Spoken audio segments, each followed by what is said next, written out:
worked in restaurants, so he like, I call it kitchen Spanish. He has really good kitchen Spanish, and then he worked in like farms, and then he lived in Spain for a few months, so he can like get by a lot better than I can. But my accent marks, and I can probably write a lot better than he can. Your like literacy is better, but his speaking. Yeah, exactly. Yeah, I remember being so annoyed, thinking of the irony at my high school graduation, because my brother didn't graduate from high school, and I was like, oh, this is really cool that I'm graduating from high school right now, yet my brother is the one in Spain. Yeah. That's funny. Look how far it's gotten me. What really interested me about this week's reading was the ASL and like all about that. I had like no idea about a lot of that stuff and how like there's different types of like sign language around the world. Like I knew that I didn't know that there were like different sign languages. I don't even know how to say that because it's like I think the phrase that they say that it's non-universal. right. So like there's Mexican sign language, but then there's also Spain sign language. Because I got really into this article, and I was trying to remember. So like, one time somebody taught me like in Mexican sign language what beer was, and so I wanted to check that. Anyway, so in English, beer is like this, so like a B, but it's also, the video was like, it's really, really close to brown, so don't do brown. I don't know. So like, and it might be the other side. It might be the other side of the face. Anyway, so it's like something like that. And then in Spain, it was like this. And so I thought that was maybe like, how they have tapas. So that's kind of how that, so I don't know, but that was, and then in Mexican sign language,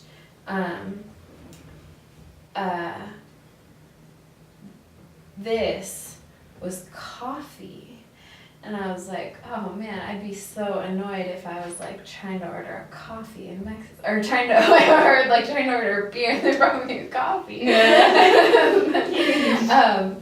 But then anyway, so this brings me to like my main point of that in Mexican sign language, beer is this, so I don't know if it's this because it's a cerveza, and then but this is what somebody told me it was like you're taking like a the lime out of the bottle. So like it's totally cultural of like why we sign things the way that we do. Now I'm thinking the kids that at Happy Valley who take Chinese, they know like the sign language numbers, and they do it, and they don't have like the kids like know the sign language, so they'll be like, oh, this is like 10. I don't really know, but they don't have like actual numbers, so I can never tell what they're actually like talking about because they have like the Japanese or the Chinese symbol, and then they have the hand like sign. But yeah, they're like completely different. I have no idea what they're doing, but there's. That's like, interesting. I've never seen these types of. Do you think things. they're Chinese sign language that they're using? That's what it looks like, because it's like, I don't know, like this, like that's a number, and this is a number, and it kind of looks like the symbol that they use to like write it, but like that's how like the sign language for like the. That's interesting. I just popped in man. No, well, even in the videos that I was watching too, it like briefly showed the numbers of like, okay, this video is gonna start, and I don't know how to do it if it was like 3, 2, 1, or so like. Yeah. Like, I don't know. I mean, I know sometimes I do 3 like this, and sometimes I do it like this, and sometimes like that, and sometimes. The China sign. Yeah. Yeah. I thought it was interesting how it talked about a shared culture Mm-hmm. among the population with like liking poetry. I've actually heard that it's like very exclusive, and like that's just like how it is, because like they can all like communicate with each other, and so like that's like something that they like. I don't remember where I heard that from, but my cousin's dating a guy who's like half deaf, and so he does a lot of sign language, and she's learning sign language, and but like that that culture is very like tight knit and very like I've heard I that don't know. before too. Yeah. I learned about, and my professor would say like deaf with a capital D, you know, like it's the deaf community, and you'll see throughout here that everything is like with a deaf with a capital D. That like, and I thought this went into it really well about how it's clearly not an inferior language, and like Yeah. a lot of people in the deaf community are against like cochlear implants, just because that would be like totally going against your culture. Like you're in a culture, and then you want to do something to change that for no reason. Like it's kind of the argument. I don't. Yeah, I can't really argue for them because I don't know it very well. But but yeah, the culture was an interesting part of it. I thought what was crazy was that the kids learned languages the same, that like sign language and like Oral a language. second language, you know, like any other language is like learned the same way, and I was like, what? Yeah. That's crazy, because I know that like, I thought we taught children sign language to like help them communicate at an earlier age because they can't speak it. Yeah. But then, and I think like, Yeah. I found that to be true a lot of the times, like I want Maybe more, sign or like Yeah. thank you, you know, those types of things. But then like to learn that like, oh really, you're like learning that at the same point, I was like, what? That's crazy. And then like the babbling signs, like just those are just things I'd never even thought of. Yeah. You know. Yeah. I was wondering about deaf parents speaking to a child who is not, who has normal hearing abilities, and how their verbal language would develop.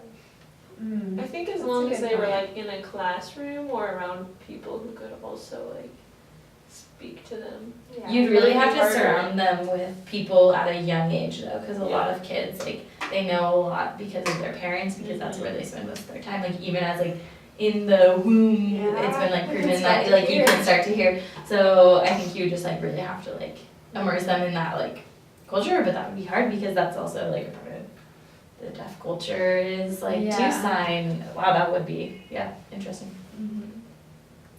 And I was confused by, I think she started it at the beginning. What she said about like versus invented codes. And I didn't understand what she meant by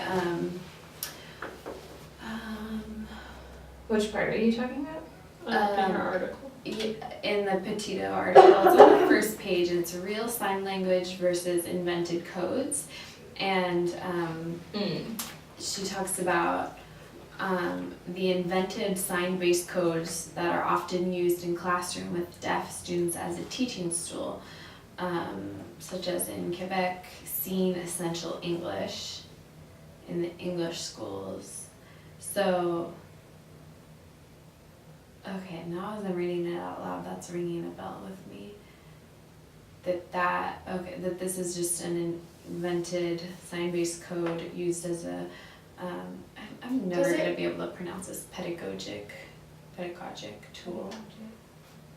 So it's not like real sign language. It's like what you created to like talk to a student, sort of. Yeah. But is it universal within Quebec?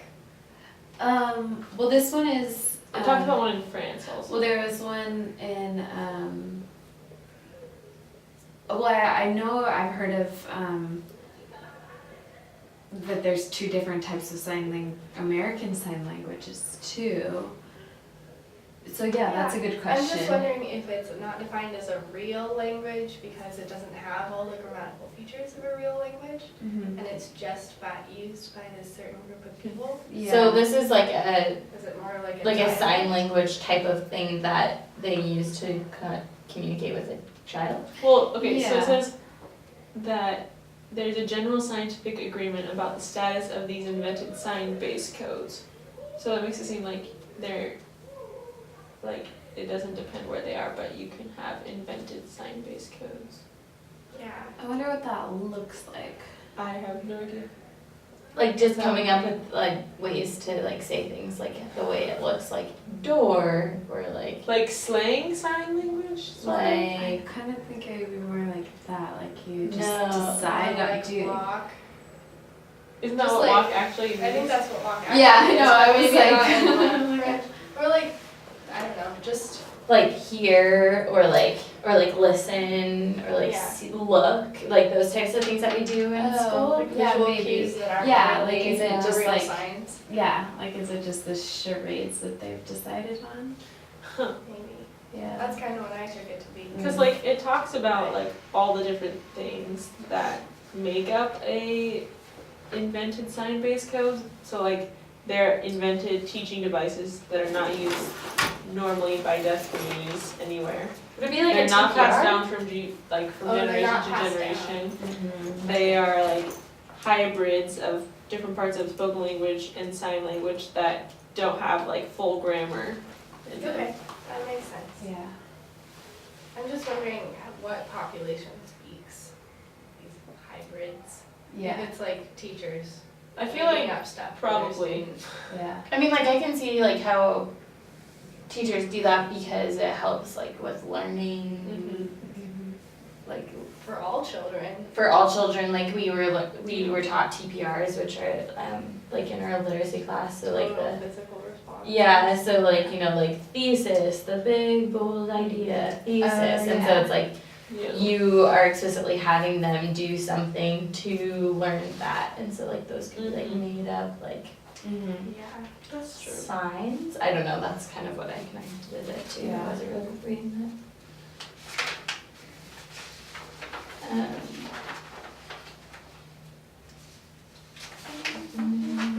What else did you find interesting? I found input versus output hypothesis interesting. Mm-hmm. So Dr. Krashen said that input hypothesis is that people acquire language when they receive these messages, like people talking to them, writing, but they don't have to speak it necessarily. And then Swain and Van Leer like realized that people in these grammar classes where the teacher spoke to them fluently weren't really becoming fluent themselves, and that they had to talk with each other Mhm. and with their more capable peer, Gotsky, to actually become more fluent. And so the output of language is also important. Mhm. Yeah. And I think it's interesting because like when kids are little, they're like getting a lot of input and they don't necessarily always output things that are the same because they just like haven't built that understanding yet. But I think that they know in their head, they just don't know how to like express it. Yeah. And I think Babies that's- do like try to have conversations though. They'll like With each other. initiate, babble, Oh, and then like yeah. point to things and try to like get you to look at the same thing as Mhm. them. And, like try to have this conversation. I think that's why people teach them sign language. Yeah, that makes sense. But then that confuses me because if they learn at the same.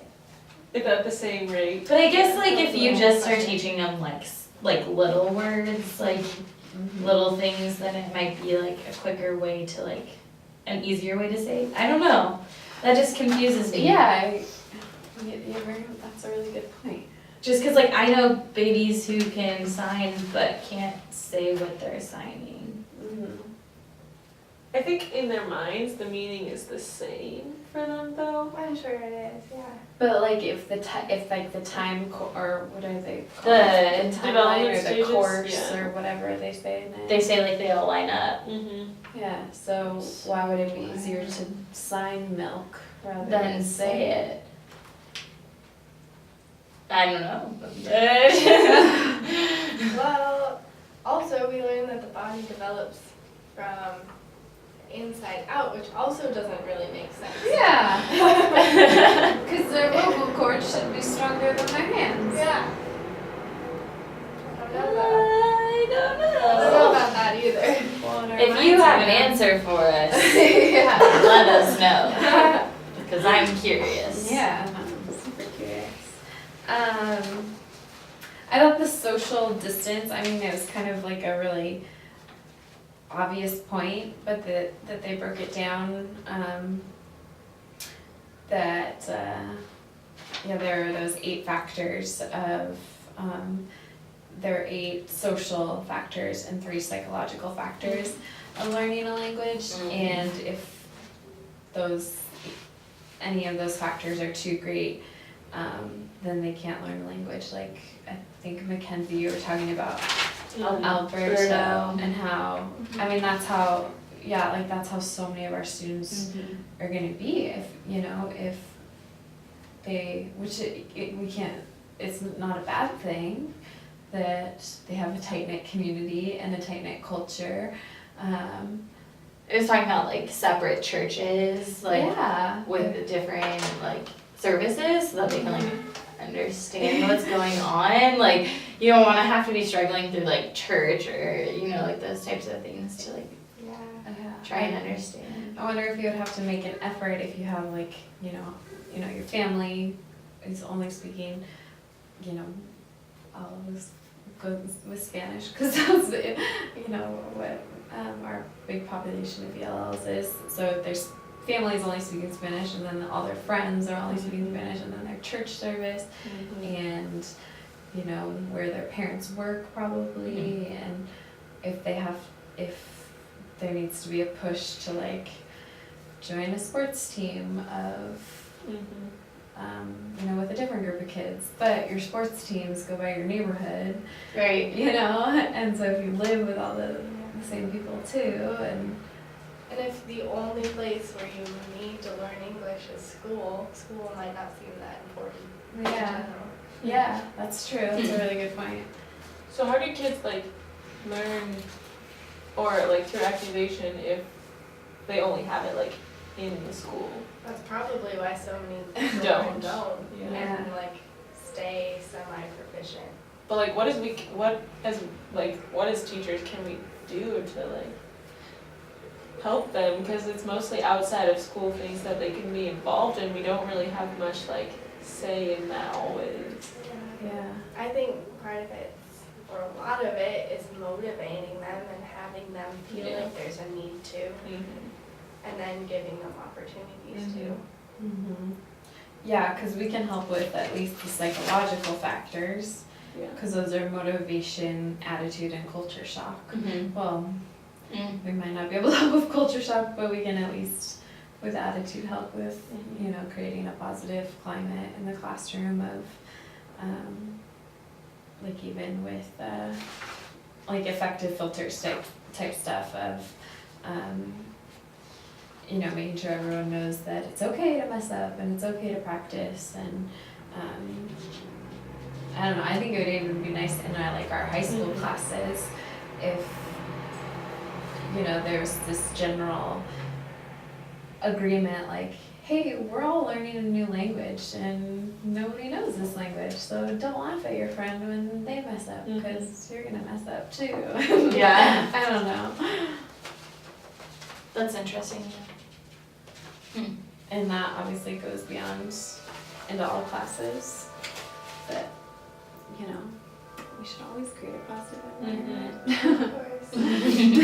Mistakes seen as learning opportunities. Yeah. Oh man, I had something to say. I really did. Oh, I guess it's just hard to think of like how to motivate a student, like you were saying, like that doesn't have any motivation outside of school. Like what do you say to them? Like, you will be motivated to learn this language, like this language will help you in life. Like, what do you say let's play a game, you'll like this? And I don't know, that just like is hard to think about. Make it fun. Yeah, make it fun. I think like if you use simulations of like why it could be important when you get older, like that might be really helpful that's too. true. Yeah. But you can't always do that all the time and everything. Especially with like little students, I'm thinking of like kindergartners who don't have that language and like motivation to learn this language. Maybe they just would because they're so little, but like, hi little child, like I don't know, like what can you say to this kid to make them like believe that they're gonna use it I guess like how do you play on the playground with a friend or something? Mm-hmm. And it was interesting because I'm thinking of, you know, with Spanish speaking students, there's, you know, in some classes there's going to be 3 Spanish speaking students. Well, so then they have even less of a need Mm-hmm. to learn English because they have friends, Mm-hmm. you know, but then there's going to be that one student who speaks Chinese, and then it's just kind of down to personality too, of like, well, does this student, are they just going to be by themselves and just be like, okay, I guess I don't have friends at school? Or are they going to, be so motivated because they really like social interaction Mhm. to, you know, go play with somebody else? And Try to talk to them. yeah, so I guess that's another thing of just like self-esteem and positive climate Mhm. too. With When I was talking about the social distance between the cultures of like how far the places are that the people come from, so like, or not how far, sorry, that came out wrong. Oh, if like one's dominant over the other, like if the US like culture is more dominant than the Hispanic culture, and so like that creates more of a distance between the languages, or like between, or like the, I this think- isn't coming out right, No, I but get what you're saying, because like if an American Mhm. goes to, I don't know. the cultural distance is different, so because the US culture is more dominant than the Hispanic culture. Yeah. And so like if a Hispanic student comes into this, their cultural distance is farther away Yeah. because the fact that we're like more dominant. But if like two cultures are the same amount of like dominance, this is so poorly worded, but then there's less cultural distance between the two like languages because they're more equal.